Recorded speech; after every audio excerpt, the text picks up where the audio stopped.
everybody, welcome back to our channel. My name is Dr. John Lucio. I practice integrative medicine pain management in Jefferson City, Missouri, and this is my wife. Hi, I'm Dr. Jennifer Sue. I practice conventional gynecology and integrative medicine. We are so glad to be back to you. New Jersey was actually really nice. I learned a lot of aesthetic medicine. We're going to link that card up there, which is our first video about menopause.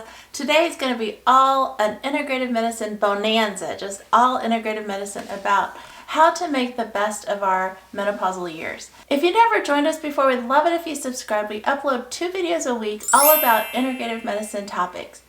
And we always do like a midweek check-in with you guys between Tuesday and Wednesday. As either you're one that just went through menopause, no problems, or you're someone who's really suffering from menopausal symptoms. We're going to really get into the integrative medicine treatments so that you can look at this time of your life as one of the best times of your life. The symptoms are basically that you can have hot flashes, you can have vaginal dryness, you can have weight gain, as well as osteoporosis, skin wrinkles, skin dryness, and an increased risk for heart disease, as well as osteoporosis. And also have the hot flashes causing, insomnia, you're not able to sleep, which then leads to moodiness, weight gain, as well as depression and anxiety. From an integrative perspective, we want to look at a woman who now has no periods for more than a year.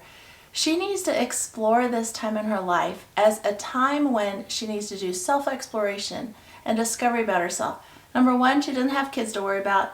Number two, she has time now. Explore what she wants to do in her life. Pick up a new hobby, things like that. Try to keep her healthy so she doesn't develop Alzheimer's disease or dementia. Keep her body healthy.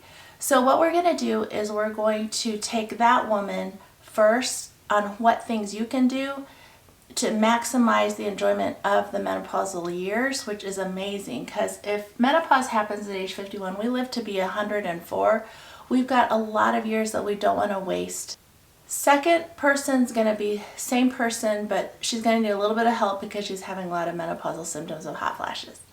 So first lady is doing great. She's not having any problems with hot flashes. She just wants to know how to maximize the benefits of her life. Number one, right off the bat, check your vitamin D level. D as in dog. That level needs to be, it's called a 25 hydroxy vitamin D level. It's drawn in your blood, simple blood test. It needs to be above 50. Above 50 decreases your risk of all-cause mortality, which means death from all causes. It decreases risk of Alzheimer's disease and dementia, and also helps your bones to stay healthy. Next, you want to do some sort of calcium in the diet. You want to get good sources of calcium. Good sources of calcium are deep green leafy vegetables. The worst source would be like iceberg lettuce, which is that pale green. You need deep green leafy vegetables. When you do that, at the same time, you're going to get vitamins A, C, and K, which help you be stronger as well. If you like fish, get the calcium from sardines. And if you want to get your calcium from dairy sources, just make sure that there's no added hormones. In terms of nutrients, you want nutritional optimization with nutrients. So we at our office provide IV nutrients. You're going to get a power pack full of bag vitamins that you're going to get 100% of, plus extra things. Like we blend in taurine for those people that want to lose weight. So we just add it right to your IV fluids of Myers. Myers is the most standard basic cocktail.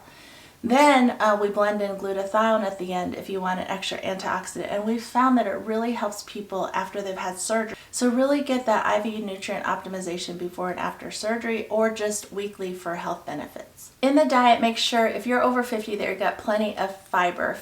And the next is get healthy fats in your diet. These are things like almonds, chia seeds, flax seeds, salmon, sardines, herring. Those are all great sources of omega-3 fatty acids. Food sources of omega-3 fatty acids are much more reliable than supplements. But if you have to take a supplement of fish oil, then go right ahead. Hot drinks tend to bring on hot flashes. But if you're going to drink a hot drink, get green tea. Green tea has antioxidants. Black tea helps to decrease your risk of osteoporosis. Coffee increases our risk of hot flashes. So coffee's not as good as green tea and black tea. Alcohol's a really popular drink. We're heading into Thanksgiving. We're so excited about Thanksgiving. We're going to see Mom and Dad. We might even try taking Kona to see Mom and Dad. That's our big English Mastiff. We'll see how she does. Yeah, we'll see. And So alcohol, more than 1 drink of alcohol a day increases your risk of breast cancer. So just limit that alcohol to 1 drink a day. Another thing you can do for yourself is exercise. We need regular and vigorous exercise of 30 minutes at least 5 times a week. And this can be 5 minutes here, 10 minutes here, and 15 minutes here, 5 minutes here, and add it all to 30 per day, 5 times a week. It doesn't have to be completely 30 minutes all at the same time. This alone helps to decrease your risk of Alzheimer's disease. It helps with overall health and well-being. It helps with libido and sex drive, helps you feel better, and it helps your bone strength and bone health.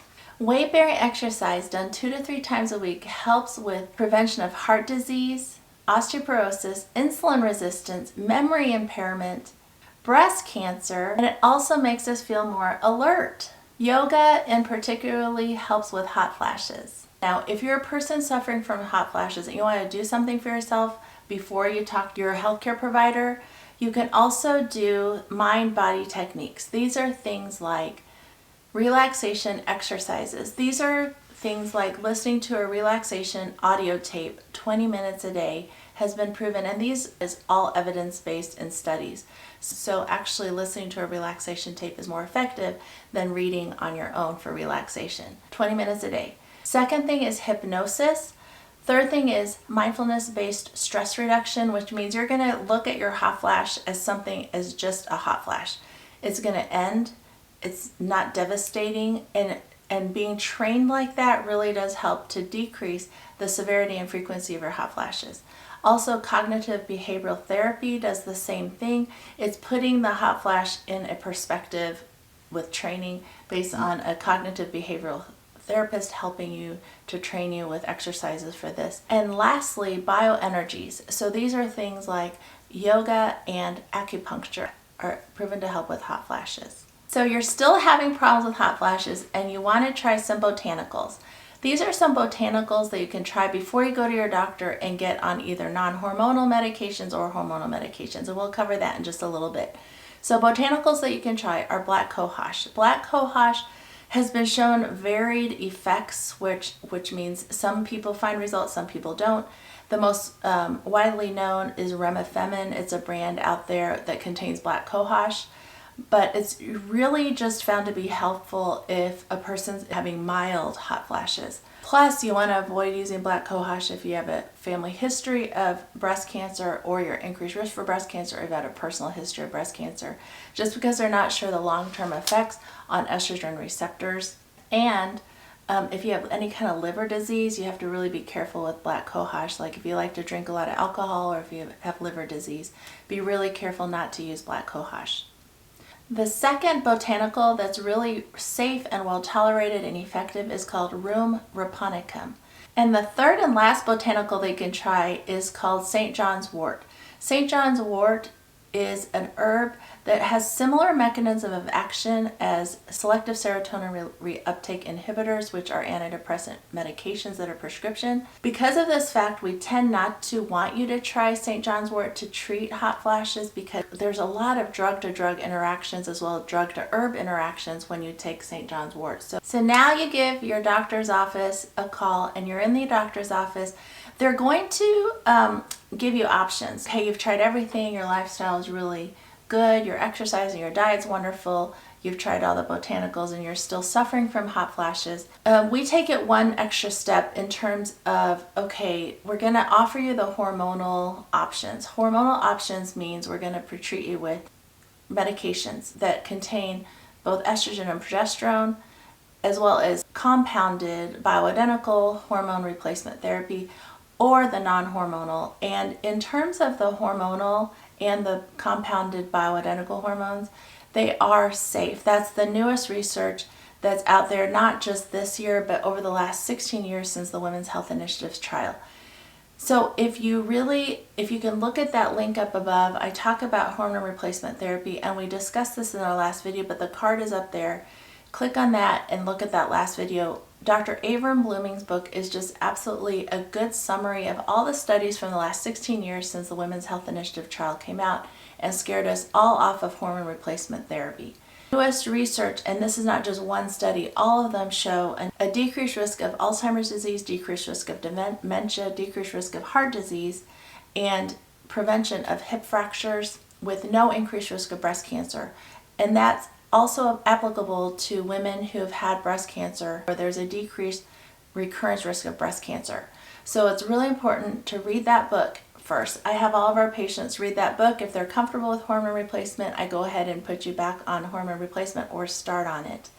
The caveat is that if you've had a heart attack or any cardiovascular disease, there's an increased risk of another cardiac event in the first year of hormone replacement treatment, and then after that there's a decline in protection against heart disease. So you really have to read the book and kind of make your own decision on what's safe for you, and always discuss it with your doctors. I even talk to people's cardiologists, and I talk to their oncologists if they've had a history of breast cancer, because this is a very different approach since we've been doing it since 2001. Just read that book, Dr. Avram Blooming, Estrogen Matters is the book. It's really, really, really insightful. You want to go through non-hormonal methods of prescriptions. We're talking about selective serotonin reuptake inhibitors, selective norepinephrine reuptake inhibitors, so those are called SSRIs and SNRIs. The one that's been FDA approved for treatment of hot flashes is paroxetine, and the dose is right there. But the thing is that with the SSRIs, we don't really want you to use those if you have a history of breast cancer. We'd rather use the selective norepinephrine reuptake inhibitors because they don't affect the metabolism as much of a certain metabolic pathway in your system. So if you're really suffering from hot flashes, and I would avoid giving hormones to anyone that's in active treatment for breast cancer. You actually have to get that treatment, make sure that's safe, and then you can go for it. But if you need something, get the selective norepinephrine reuptake inhibitors, and that would be better for you if you have a history of breast cancer. Last two non-hormonal medications you can try for hot flashes are gabapentin, but with gabapentin, there's the dose. Gabapentin causes a lot of sedation, headaches, and edema, which is swelling. And the third and last non-hormonal treatments you can try are clonidine. Clonidine is, as you know, an antihypertensive, so it's used in hypertensive patients with high blood pressure. And you would start at a dose of 0.1 milligrams per day as a patch, or you can use 0.05 milligrams by mouth every 12 hours. Then you titrate that dose up to a maximum of 0.4 milligrams by mouth every 12 hours. But the caution with clonidine is it has a lot of side effects, and the side effects are, and I had to list them so I don't forget, dry mouth, constipation, itchiness, drowsiness, and difficulty sleeping. And hypotension. Yes, and hypotension, which is low blood pressure.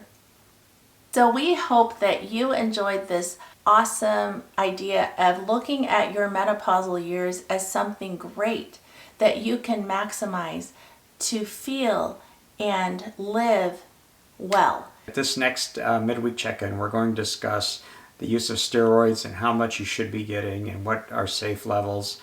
And being a pain physician, I get this question a lot. In the following week, our next segment, we're going to be discussing what to expect, what men should expect after a prostatectomy. This is, we just completed my first year anniversary after having a laparoscopic prostatectomy, so I want to share with you some of the experience that I've had and some of them that I've spoken to other patients as well. I think that's really good that you're talking about how much steroid injections are safe and why. Because I always wonder, because sometimes people get a lot of steroid shots for their pain, and you always kind of wonder what's safe and how many is the maximum you can get. Right. And then life after prostatectomy. It's a good life. Yeah. All right, so long, everybody. Thank you for joining us. We'll see you next time. Jefferson City, Missouri. And this is my wife. If you've never joined us before, we are... Oh,